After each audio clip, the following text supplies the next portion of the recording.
윤석열 대통령이 선포한 비상계엄과 그 해제 과정에 대해 깊이 있게 살펴보려 합니다. 최근 6시간 만에 계엄이 해제되면서 정치권에서는 뜨거운 논란이 벌어졌습니다. 이 사건은 단순히 정부의 대응에 그치지 않고 정치적 파장과 국민들의 반응을 이끌어냈습니다. 특히 야당은 이 기회를 놓치지 않고 강력한 반응을 보였으며 그 배경과 여파에 대해 자세히 설명드리겠습니다. 안녕하세요, 여러분. 윤석열 대통령은 최근 비상계엄을 선포했으나 불과 6시간 만에 이를 해제하였습니다. 이 과정에서 야당은 즉각적으로 반응하며 윤 대통령에 대한 공격을 시작했습니다. 비상계엄은 최후의 수단으로 불리지만 쉽게 발동되고 해제된 것 자체가 여러 논란을 일으켰습니다. 특히 이를 통해 이재명 민주당 대표는 절호의 기회를 잡은 것처럼 보였습니다. 그는 윤 대통령의 비상계엄 선포를 강력히 비난하며 이를 정치적 공격의 기회로 삼고 있습니다. 이재명은 윤석열 대통령이 계엄을 선포한 직후 더 이상 우리의 대통령이 아니다라며 대통령의 리더십에 의문을 제기했습니다. 그는 윤 대통령을 탄핵해야 한다고 주장하며 대대적인 탄핵 운동을 벌였습니다. 이러한 상황은 이재명에게는 더없이 좋은 기회로 작용하고 있습니다. 그는 그동안 진행된 법적 다툼에서 무죄 판결을 받은 상태였기 때문에 윤 대통령의 계엄 선포와 그 해제 과정에서 발생한 혼란을 적극적으로 이용하려고 하고 있습니다.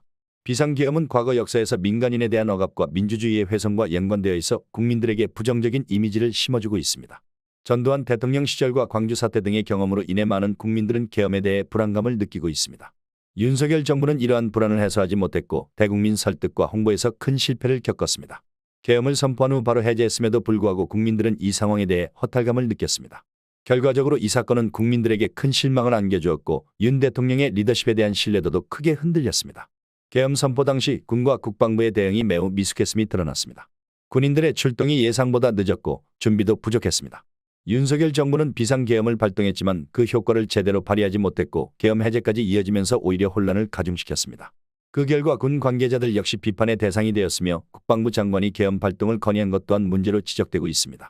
이재명과 문재인 전 대통령은 윤석열 정부의 비상계엄 발동과 그 해제를 정치적으로 활용하고 있습니다. 이재명은 자신의 사법적 위기에서 벗어나기 위해 윤 대통령을 압박하고 있으며 문재인 전 대통령 역시 이를 정치적 기회로 보고 있습니다. 윤석열 정부의 계엄 선포가 결국 자신들의 정치적 목표를 달성하는 데 중요한 도구가 될 수 있다는 인식을 가지고 있습니다. 윤석열 대통령의 비상계엄 선포 이후 정치권 내부에서도 큰 갈등이 벌어졌습니다. 국민의힘 안에서도 계엄에 대한 반대 의견이 나왔고 이는 정부 내에서 정치적 충돌을 야기했습니다.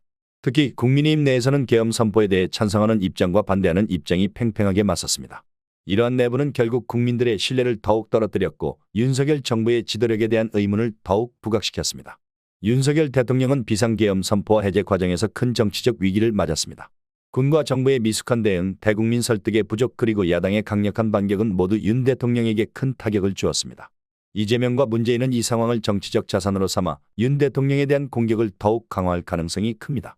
윤 대통령은 이제 정치적 위기를 극복하기 위해 강력한 대처와 명확한 리더십을 보여야 할 시점에 있습니다. 그가 이 위기를 어떻게 헤쳐나갈지 향후 정치적 방향성에 대한 관심이 더욱 커질 것입니다. 여러분은 이번 사건에 대해 어떻게 생각하시나요? 여러분의 생각을 댓글로 남겨주세요. 구독과 좋아요를 눌러주시면 더욱 빠르게 소식 전해드리겠습니다.